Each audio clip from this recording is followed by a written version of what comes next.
everybody. I'm back again. I'd like to introduce you to Gesu Liz, and today we have a guest. She was a yogini. She was into the new age, but then something happened when she found Jesus. I've known Mindy, my friend, for the longest time. I'll introduce you to her after this quick break.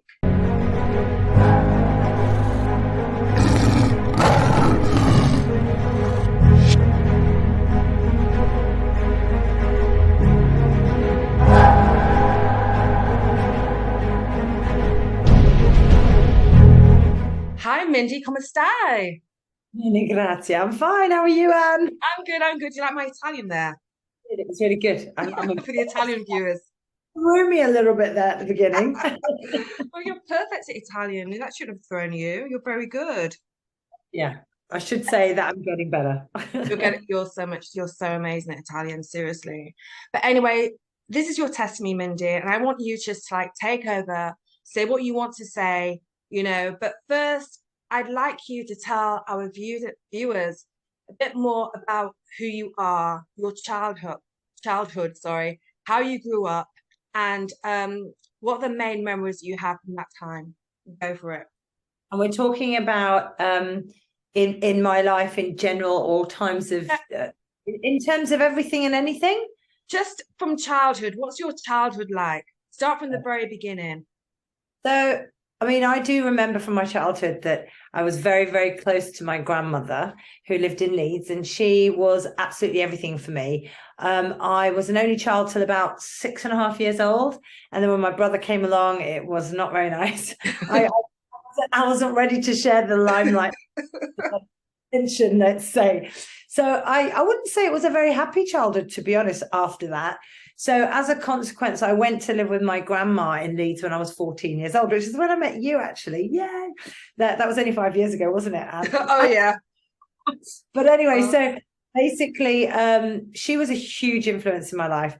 I don't really. So my grandma came from India in the 60s. So she came from the Sikh religion. She was the only one really in our family, I'd say, that carried on the traditions. My mum and dad aren't very religious, or weren't very religious coming to England. So when I was growing up, I didn't really have a faith, let's say, that I adhered to, like it was, I'm part of the Sikh religion. I kind of knew a little bit about it because my grandma used to pray, go to the temple. And in fact, my first ever prayer that I learned was a prayer for the Sikh religion, Ekum Kar. I remember it like off by heart today. And so I did know there was a God. I always knew there was a God. I just thought everybody's way is their own way to get to God. And, I know God is there and I can do this without a religion as such. And and that's what I would say my spiritual or religious background has been and was all the way up until, when I met Recently, yeah. I mean, the thing is, I have a friend, I was talking to her the other day, and she was saying, if Jesus is real, what about all those people in different religions who are never going to hear about Jesus because they're, from different religions? And then if you think about your situation, you were pretty much, in a way, by your grandma anyway, brought up as a Sikh. But what happened? What school did you go to? So I always went to schools that were like Christian Catholic schools. I remember my first schools, we always started the assembly by doing the Lord's Prayer. And actually, that's why I even knew what the Lord's Prayer was, because we had to learn it at school, right? And I remember just recently when my mum came out to where I used to live in Hong Kong, she came out and we went to church and it came to the point of the Lord's Prayer, and my mum and I were reciting it like nothing like, what? How does Nani know the Lord's Prayer? And we're like, well, because we grew up with it, right? Exactly. So, yeah. So somehow, like a seed is planted early on in some cases, like obviously when we went to school, like you said, we did assembly in the mornings, we did the Lord's Prayer every single day without thinking it. That seed was planted, right? So when you were around maybe at 10 or 12, I think it was, you suddenly got a memory recently about when you were about that age, about a kind of behavior you started to display where you're wearing a cross. and you were telling people certain things, but you can't remember this. You kind of blanked it out Yeah. until very recently you remembered this memory. And what was that? You know what? I think my brother reminded me of it really recently. Yeah, Came around with Christy and he said, well, that's not new. You were doing that when you were like 13 or 14. You were that's wearing, right. you were kind of, oh, maybe I was a bit younger. I was probably about 11 actually. And he Yeah. said, you were wearing crosses telling everyone you were Christian back then. I said, really? Like, not like the Madonna era or something? Yeah. On my neck and be Yeah. like, I can't remember that, you know? So yeah, he reminded me of that. And I do have a vague memory of a cross, of the first Right. cross. And actually, it wasn't a big Madonna cross. It Yeah. was like a little silver sparkly cross. So I do have a memory of it. I don't know how that all came about, actually. But there was definitely something going on back then. A Jesus era for you. And Yeah. another situation, like we're going to go a bit further forwards now to when you were probably maybe about 20, 21. I'm not quite sure. You have to remind me on your age. But where you were traveling with your now husband, he was your boyfriend then. And the cross made another appearance. And the cross actually saved your life, right? But obviously you were under spiritual attack. You didn't realize it at the time. And you were in Pushkar, India. Is that right? You've gone to Pushkar, India. Tell us Yeah. all about what happened there, because this is fascinating to me. Absolutely fascinating. Okay, so let me just tell you, Pushkar is a place in India, and it's where all the people who are from the Brahmin Hindu religion, Right. they travel on foot with their cattle, with their families, all the way to this place, Pushkar, where Yeah. the caste of the Hindu religion is called the Brahmin temple. There's only one Brahmin temple in the whole of India, and that's in Pushkar. Oh, So okay. in a very highly spiritual place anyway. And actually, what had happened was when Vincenzo, my husband, back then boyfriend, got off the bus, we were young travelers. So we were like 22, 23 years old. And we were like backpacks. And there was this one particular guru guy who just saw us and latched onto us and was like, oh, I'll show you around. And hey, and he was really full of energy and full of life. And I was like, wow, you know, he's an old guy and he's walking around. And anyway, so we started hanging out with him. And one of the most incredible memories that I have, Vincenzo and I are very spiritually connected anyway. Like we have a very strong, beyond words spiritual connection. And so when we sat at the dinner table with this man and his cousin, my husband, the most bizarre thing ever happened. We sat there silently, yet we were all having a conversation like this. And of course, back then I didn't think there was anything. I thought it was a bit weird because I can hear what he's saying and he can hear me, and we'd have like we're having a conversation. We're turning our heads like, but no words. It's all happening here. So I knew there was something something going strange. on. Yeah, something spiritual. But anyway, the more time we spent with this guy, the more I started to get weak. So I got really, really, really weak physically. I lost a lot of weight. I couldn't eat, couldn't hold anything in me. You know, the jelly belly thing, got the Indian thing, but I got so weak. I'm talking, I don't know. I just was so out of it at one point. And in our little room, in a little kind of guest house thing, and I was in a room, and I realized that I was in and out of consciousness, right? And then I realized in that state of being that man needs to stay away from me. We need to get that man away from me. It was draining your energy somehow, wasn't he? Draining, completely draining. And I thought that's why he's so full of energy. He's probably just taking yours, the young people's energy. Let's take that. I keep on going. That's why I'm at 100 years old and still alive. Do you know what I mean? Dodgy. Very. So I was like, Vincenzo, he tried to come in the house, Vincenzo in the room. Vincenzo said, no, sorry, stay out. And I think it was a matter of days. I think I was unconscious for a long while. And Vincenzo was really worried. He thought I was kind of dying. And my husband is Catholic, and he has this cross that his mum gave him for his communion. And he carries that cross with him everywhere to this day. Yeah. And so this cross came with us traveling. And this is, bear in mind, I don't have a religion, right? Yeah.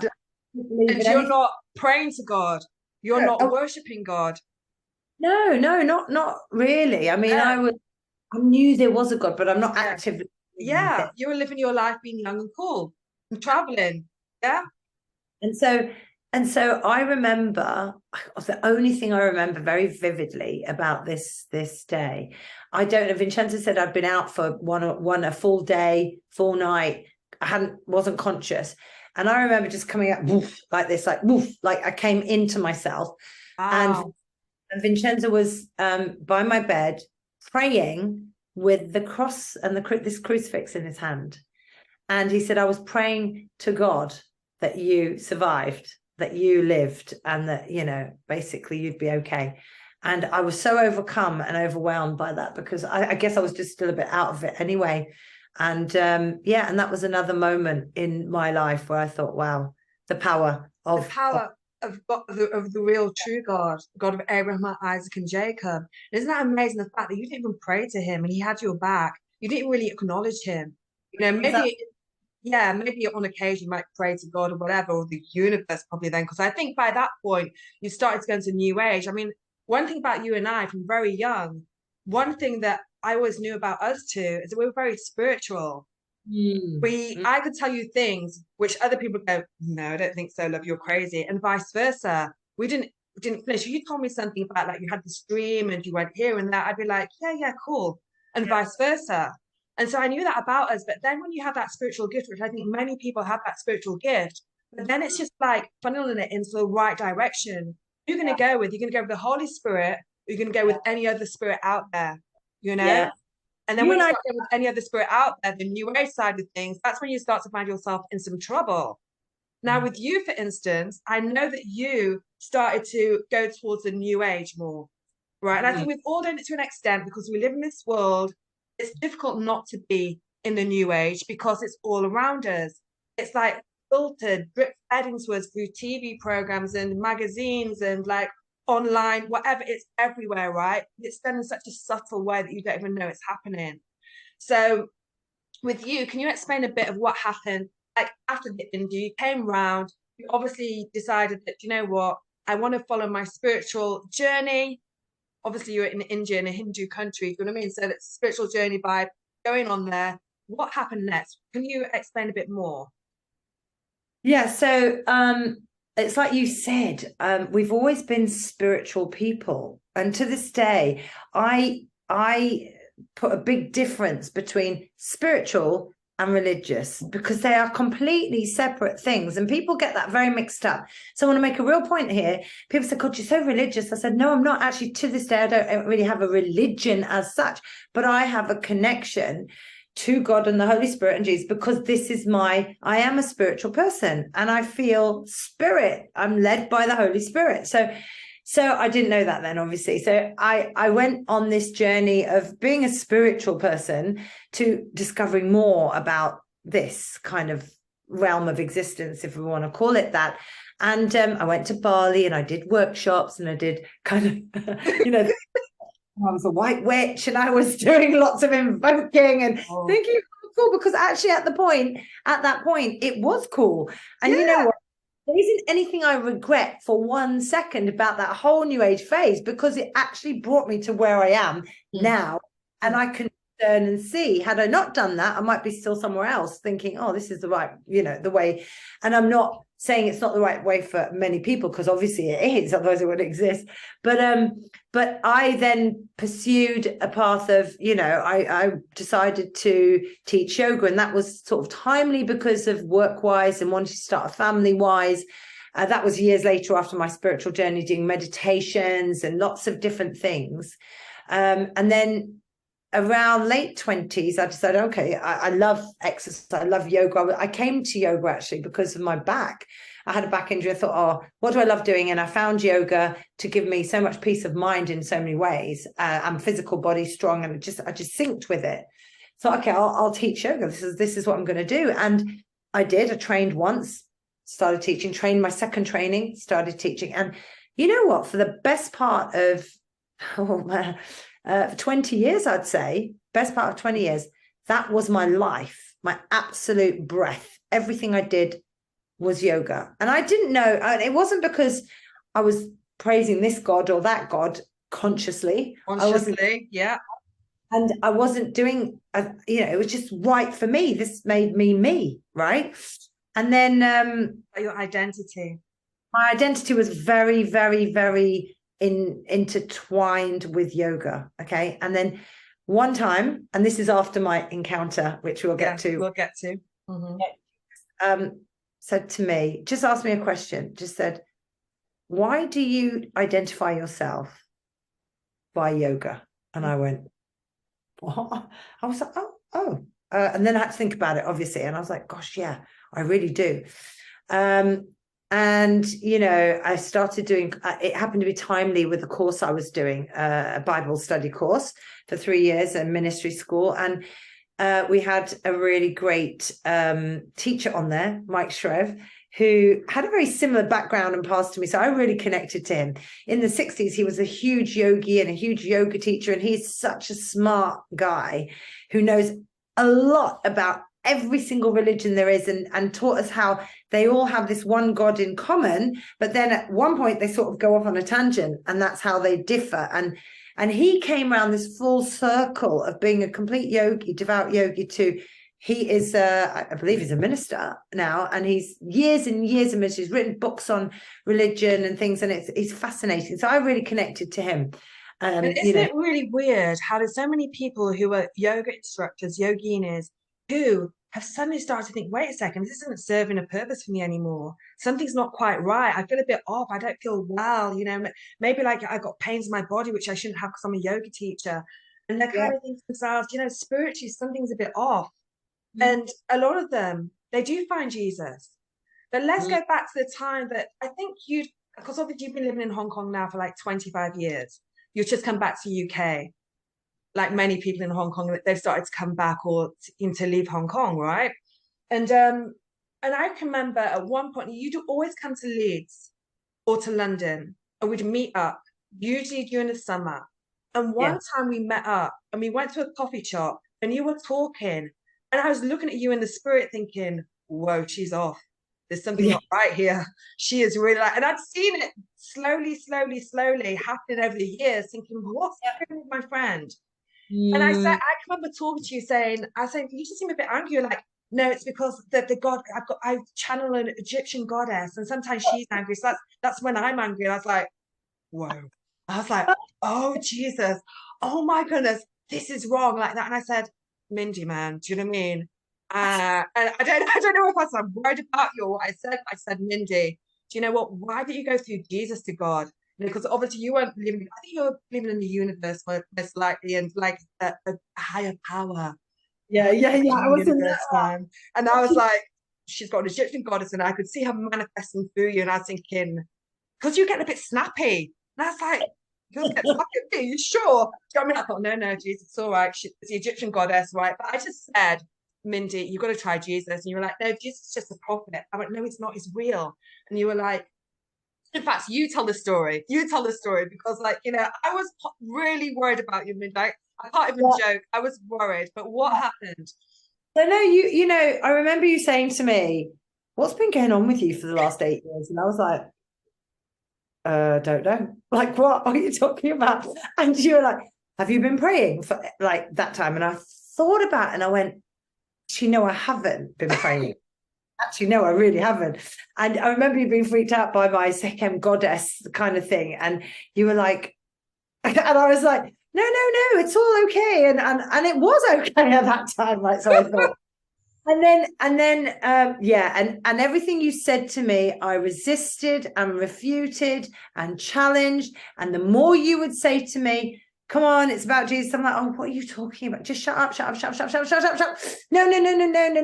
I'm okay. So, you know, and that's just my character anyway. The more someone tries to tell me something, the more I'm just going to say, no. Those people that, you know. You can tell someone what to do. Stubborn. Yeah. But I tell you what, I do remember one thing from that meeting, and it didn't make sense at the time, but now, like later on, sometimes, you know, seeds are dropped and you work out what they mean later. And basically you did read me a passage out of the Bible. I don't remember exactly the words, but it was something to do with before the foundations of the earth, you were already chosen by him. And I don't know why. For foundations of the earth. Yeah. I think just of that stuck to me. You sent me the Bible passage later and it just stuck to me. And I don't know why, but it makes complete sense now, obviously, but that didn't. Yeah. And I just remember having to refute everything you said. Exactly. And I think at the time, because you were so like, no, I'm right, my Egyptian goddess is telling me what to do. And she really had a hold on you, to be quite honest. You know what I mean? She had a big hold on you, because I was like battling with her, going, oh my goodness, Jesus, what do I do? What do I do, Jesus? Holy Spirit, help me now. But the one thing about you being stubborn, about knowing your truth and, you know, this is how it is, I gave you like a kind of a challenge, didn't I? And you love a challenge, a good challenge. So explain a bit more about that. No, I don't. I think, you know what? That was me being defiant, I think. Yeah. So, and there was a period in my life where I was really not good, because one of my very good friends from like a long time, I'd put her on par with a very, very long time, kind of stabbed me in the back, actually, if I'm being really brutally honest about it. She'll probably say and feel the same thing for me, because there's two sides of every story, although she was accusing me of things that I hadn't done, and I was really hurt because it involved my children. And so I was really upset, and it involved our charity, actually. So I remember having this chat with you about it and explaining what had happened. And it kind of was discrediting our charity too, for no reason whatsoever. And it could have potentially done a lot of damage. And you went flipping ballistic. Like, you should have told me about that. I would have prayed over that stuff. And I was like, yeah, but, and actually it was good, because in hindsight, our conversation lasted about 4 hours that time. There were tears, there was anger, there was joke, there was laughter, there was all of this. And so during that conversation, you saying, like, you know, I would have prayed over this and God, and the conversation kind of angled towards, what are you doing? You know, where's God? Why don't you start praying? And I was going, well, I've got a tattoo on my foot. That's all the religious symbols. And I was married to a Catholic and I never got Catholic. And I carried 3 Catholic babies in my body. I'm still not Catholic. And I was going on one like that. And you said, and I then said, okay, I'll tell you what, just to shut you up. This was really just to shut you up. It was like, well, okay, I've got nothing to lose. I'm just going to pray to Jesus for 30 days. If it's meant to be, it's meant to be. Let's see what happens. I've got nothing to lose. No. And you're like, okay, let's do that.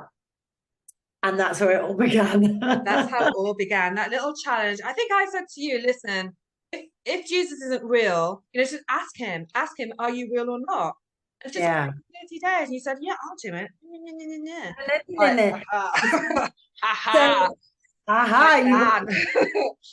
Actually, especially because you are very spiritual, Mindy. Do you know what I mean? It's like there's no way that Jesus is not going to reach out to you if you did it, you know, and sincerely from your heart. And you actually did it because you just wanted to prove me wrong. Right, I did. I really did. But the thing is, it was in those 30 days that things started to change. And if you believe in the word miracle or synchronizing with the energy of all that is, or whatever you want to call it, there was complete and utter synchronicity in those 30 days, where things were just boom, hitting me left, right, and center.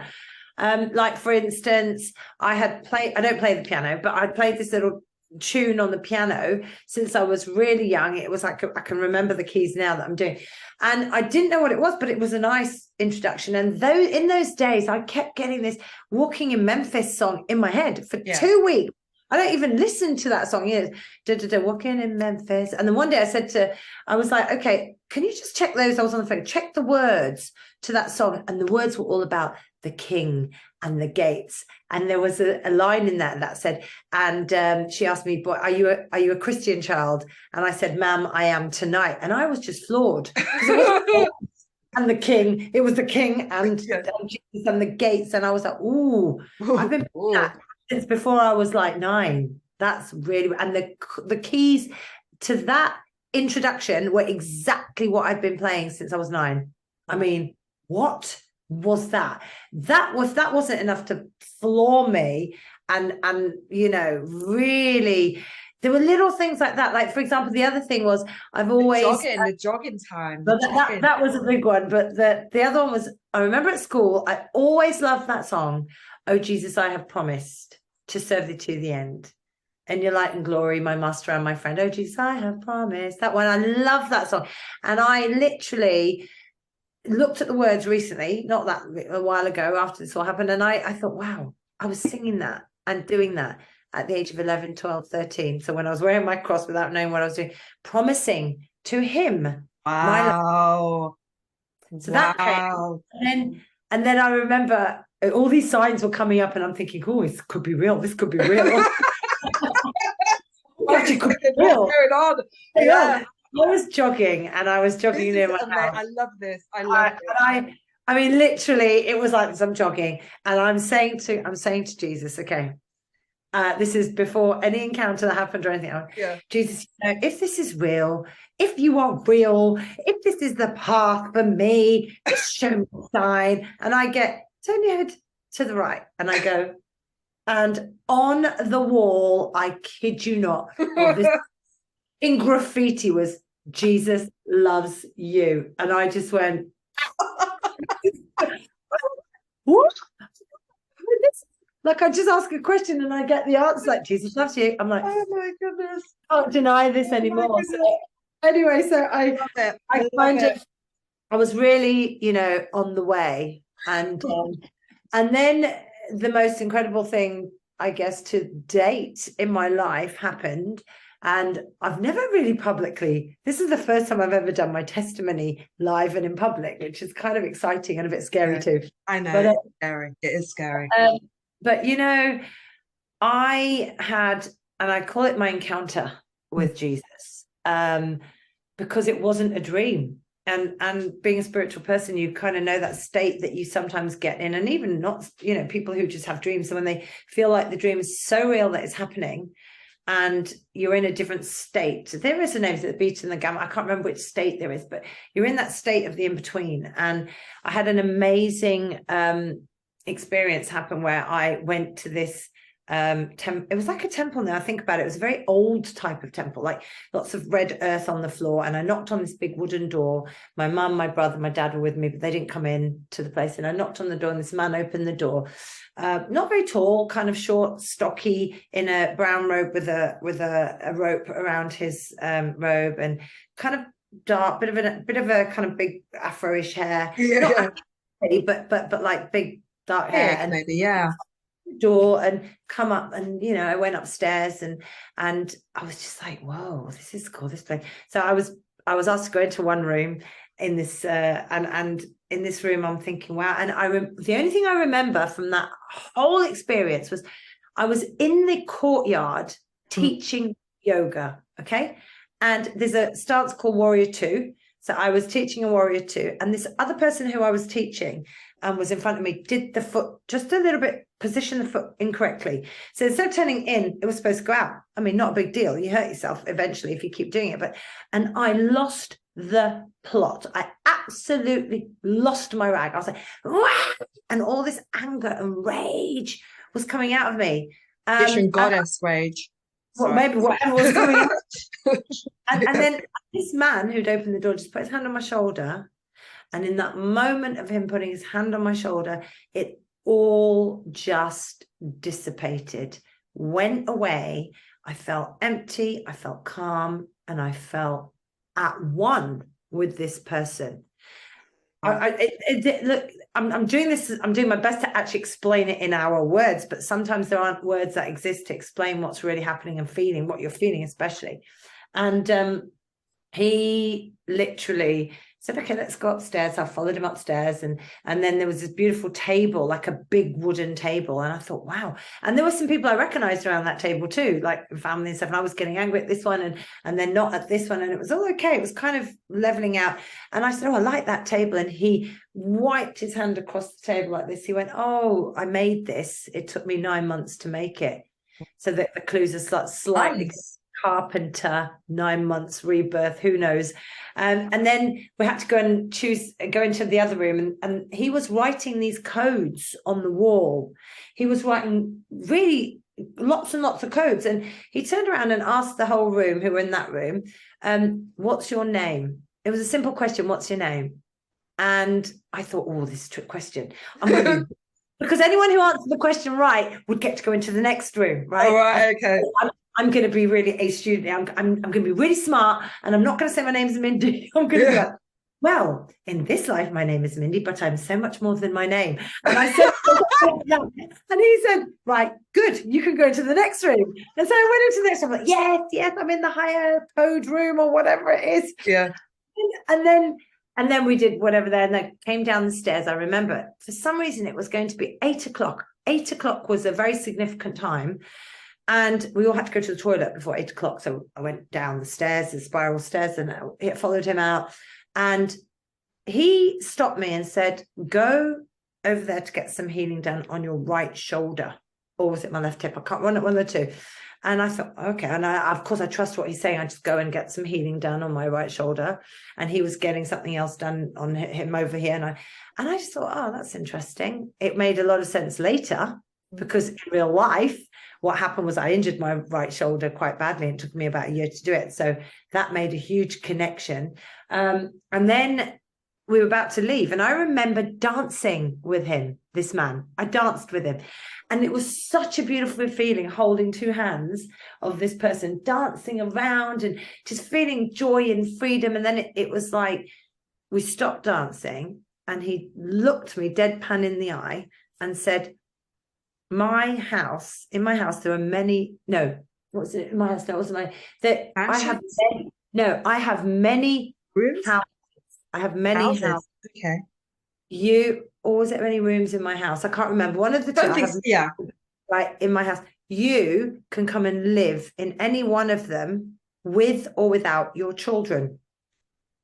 Didn't quite understand that at the time. Yeah. At the time, I'd always hidden behind my children because they were the ones that were Catholic, that I made a promise to the church when I got married in Italy that I'm not baptized, but my children will be baptized. So I don't know if that had a correlation to that you can do this even without your children. You don't need your children to do this. Anyway, as a cover. Right, yeah, I'm with you. I get you. I basically did then, and at that point, I don't know what happened when we had our hands together. It was like I didn't want to leave. I did not want to leave. I would have done anything. I'd have given my life to stay there with him at all costs. I wanted to be with him. I'd have given everything up in that moment. Like, proper single white female. I don't know if you've ever seen that film. Yeah. I want to be with you. Don't leave me. Don't leave me. I don't want you to leave me. That kind of thing. And then in real life, what happened? My alarm went off and I woke up with a, like, when you've just not completed the dream and you're supposed to be somewhere else. You want to go back.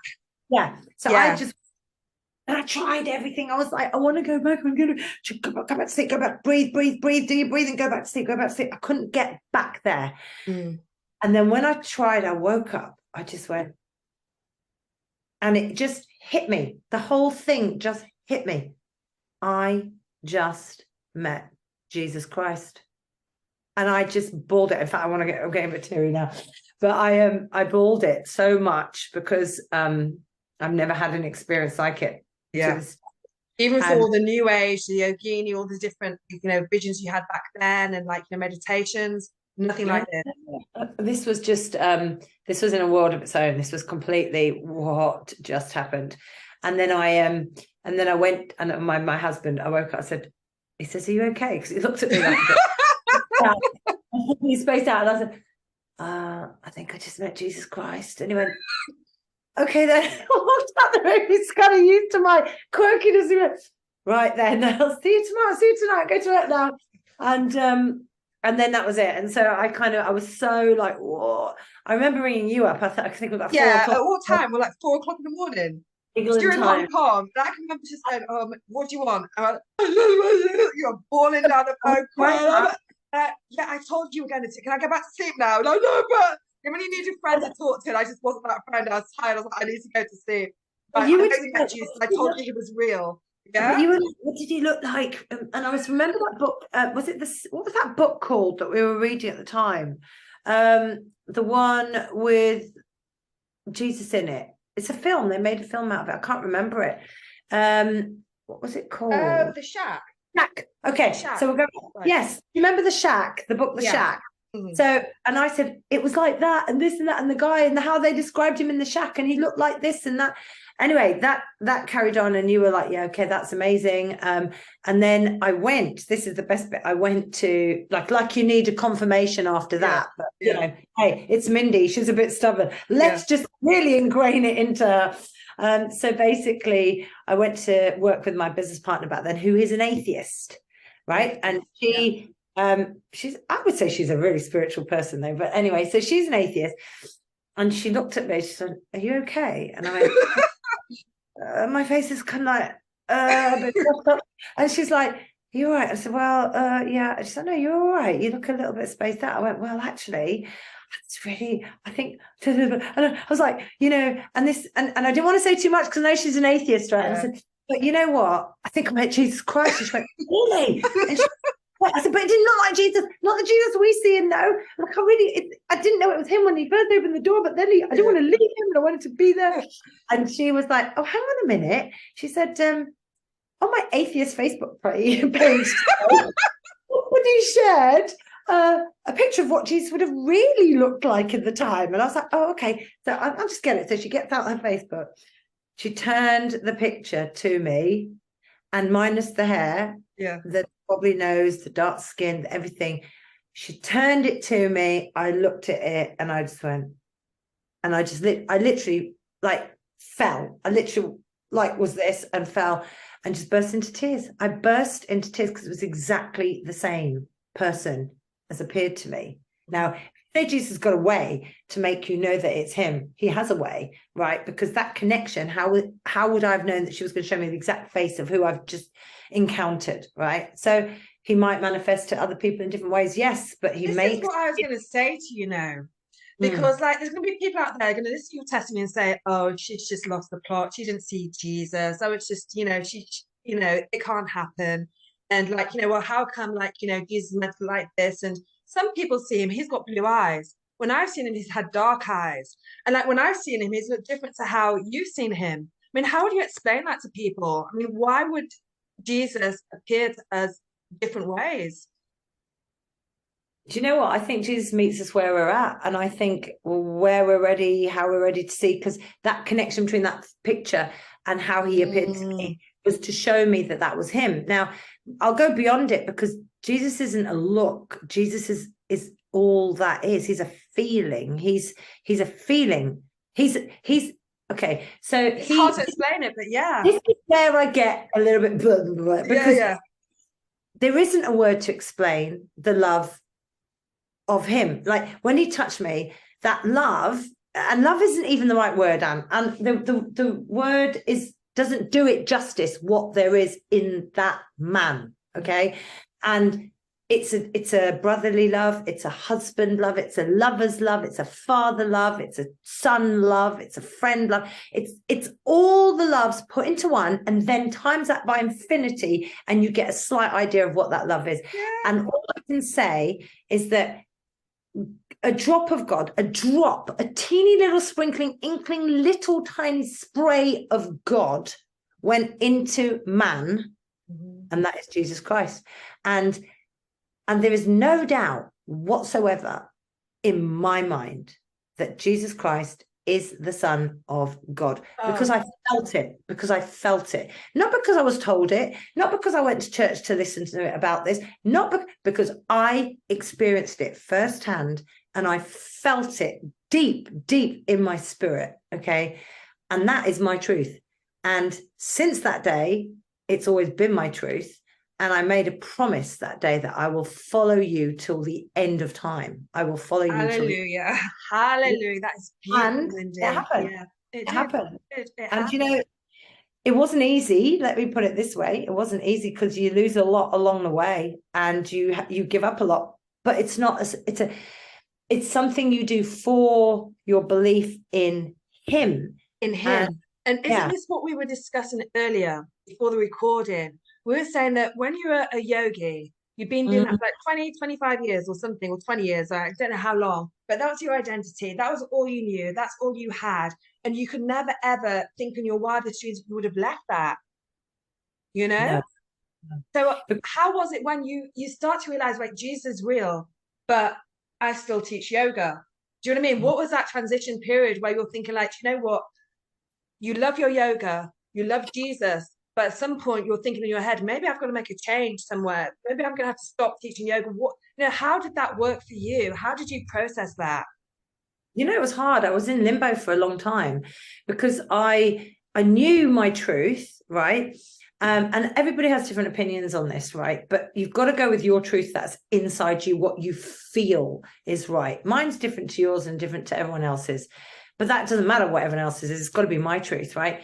And when I was practicing, okay, given that yoga's been my whole life and my identity, and that I'm in a group of wonderful, wonderful women, to this day, we are really close friends. And they were like my support system, my life, my friends, my family outside of not having family. And we lived and grew and cried and laughed and everything together. And they were just so special and still are so special in my life. And to have to make a choice of like, I'm not going to do this three times a week anymore. I'm going to not see them. I did a limbo for about a year. Nobody really knew about it, about a year. And I was fighting and battling myself. And the more I practiced and the more I taught, the more I was battling myself and the less my heart was in it. I was just moving my body. I even kind of went through that whole period of like on the mat going, I'm doing this for you, Jesus. I'm not really bowing down to Shiva and whoever and Ganesh and whoever. It's for you. It's for you. It's all for you. And then it just still wasn't sinking right. So there came a point where I really had to speak to the girls. And I mean, there were other elements involved as well. Like there were other sides of my life that I had to make changes to as well anyway, potentially. And it all led to the leaving of Hong Kong eventually. But it was really difficult. I had to really pull myself away in one big fell swoop. And the thing is, because people have different ideas, there were Christians in the group who said, well, I'm a Christian. I go to church. I believe in Jesus Christ, but I still do yoga. And I'm like, well, that's okay for you, but it doesn't feel right for me. And they thought I'd lost the plot because they were like, is she part of a cult? Is she paying a church? Is she paying? Are they getting money out of her? Is she doing this? What's this whole thing done? She's got, but it was as much of a shock to me that when it all happened as it was to them and anyone around me, because I mean, me of all people who was more destined to be a Buddhist than believe in Jesus Christ, right? Because it was all going that way. And then boom, massive 180, like, oh, and opened the door. And because I was being defiant, I was just being me and going, I've got nothing to lose, it's like, oh God, so can you imagine? yeah. I think it's like that Bible verse, he knew you before the foundations of the earth. He, formed you before you were in your mother's womb, We've all been there with him before we came down here. And I tell people this all the time. They think I'm crackers. I say we were spirits in heaven, then we came down. Because I can remember that, and like people say, how can you remember that? You're crazy. So there's certain things that you just know. And then you see a Bible verse that confirms it. And it's like what you're saying about your husband, and this is like, when you met Vincenzo, you had this feeling that you knew him before and that he was your husband and you were so young. And I was like, I believed you because of what I'd experienced. Yeah. I mean, how do you explain that to people? Well, I mean, when I tell people that we met in a nightclub and probably not doing the most godly things at the time, but and they're like, oh yeah, you were just, you weren't quite in your mind. I said, no, I was very much in my spirit actually. Yeah. When I met him, it was like boom. And I hadn't even spoken to him at this point. He walked across the room and I just went, and this big sensation, I had to go literally physically vomit in the toilet. And everyone was like, Mindy, you okay, my friend? Are you okay? You okay? I said, I've just seen the guy I'm going to marry. And she went, okay, something wrong with you. And I was like, no, I've just seen the guy I'm going to marry. Hadn't even spoken to him, laid eyes on him. How old were you at this time? I was young. I was 23. I must have been 22 or 22. 21, 22? 22. I was 22. Very young. I met, or 23, just turned 23. Anyway, 22, 23. And so, 20, how many years has that been? Gosh, 25 years later, I was right and we're still together. Yeah. So yeah. This very deep spiritual connection. And through him, actually, I've experienced God many, many times. The first very experience I had of God without knowing what of God was through weather and the authority we have on the weather. And we were in Thailand and he completely knew that I was conversing and having this connection to God through the weather and having authority over the weather. And he just looked at me and said, stop doing that. Stop making that wind come. It's weird though. So even then, back then, you had a connection with God, but you didn't quite know that you were talking to God with Abraham, Isaac, Abraham, and Jacob, right? Well, Abraham, Isaac, and Jacob. So I got the wrong way around. But it's like, it's weird because if you think about it, and I think this is where people kind of think with Christians, or you just go to church and you worship and, that's it, and then you leave. But if Jesus told us that we'll be doing great, signs, and he did, right? And he stopped the storms, right? Yeah. Then we can do that. But it's knowing your authority, right? It's knowing your authority in him. And the only way you're going to get to know that is knowing him. Okay. And in my case, yes, I've been to churches because I love the priests and I love connect. It doesn't mean I'm Catholic. To this day I haven't yet been baptized. We've got to change that, sis. I have a direct connection with Jesus and God and the Holy Spirit, guided by them every day. But I haven't learned that in a church. I haven't learned that through scripture. That's the amazing thing. Yeah, there's no religious spirit there. And that's what gets me. It's like when you tell your story about you met Jesus, whatever, I can imagine those people who have that little religious spirit going on, like, well, that's not biblical. Why is that written in the Bible? Do you know what I mean? But I think if you look closer into your Bible, you'll find those scriptures. Do you know what I mean? You'll find them. But it's just that we're still learning. It's the direct connection, and I've always had that in me. Didn't know that I would have it with him, and it was humbling. That's why the tears came, because it was so humbling to know that he came to find you. Right? I opened the door. Yes, I did, because I was being defiant. I said, I'll just pray. I've got nothing to lose. And he came to me. And this is why I hesitated for so many years to even tell that story. Not that I care about people thinking I'm crackers, because that's been the story too late. Anyway. Anyway, and I kind of like that. So it was because, how do you give the story justice? How do you explain in words to another human being what has changed your life so drastically and give it justice and credibility for it being truth? But the thing is, it's my truth. This is my truth, and this has enriched my life so much, and it will keep on doing so the deeper I go with this. And I'm never gonna turn back. I'm never gonna not do this again. It's like it's just the way now. And so when they say the way, I am the way, the truth, and the life, it's true. This is true. There is only one Son of God, and that is Jesus Christ. And I know that. And I'm blessed to know that. And there's only one way to the Father, through Jesus. And people don't really get that. They think you do it by being Hindu, being Buddhist, by being whatever. We mean no disrespect to anyone who's in those religions, but it's not the truth. Anyway, listen, we're coming to the end of our time. Is there anything else you would like to say before we say goodbye? Actually, yes. It's a message for everybody listening to this. I mean, I'm sure your viewers will all be already knowing Jesus, and they'll already be established in Christ. Maybe not, Mindy. Maybe not, or maybe not. But I just want to say, be open. It's like it's the things I teach in wellness: to be curious, to be open, to create the space to be creative with your mind rather than so rigid and closed like I was.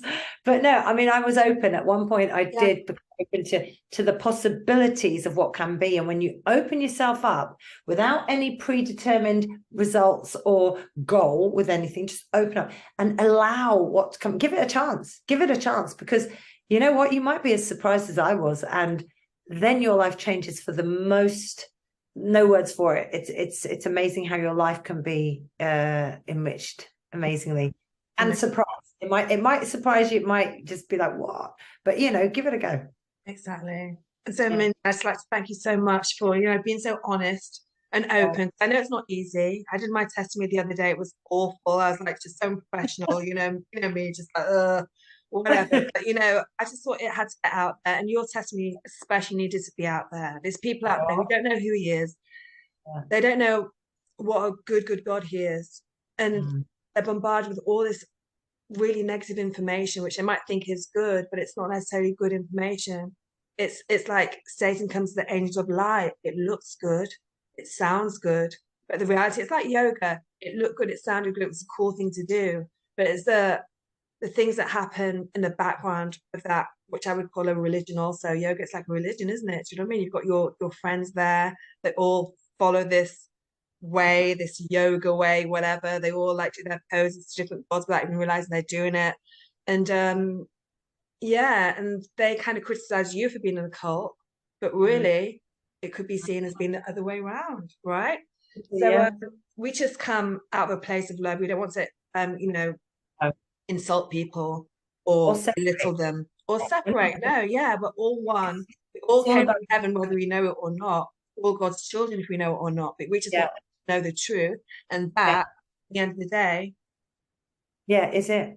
Yeah. yeah, the truth is. Thank you so much for having me, Thank you. Anne-Marie. It's Thank you. been so nice. I really enjoyed it. I know, and we'll talk soon. Yeah, thank you so much. Bye. Bye. God Ciao. bless. God bless. Bye. Bye.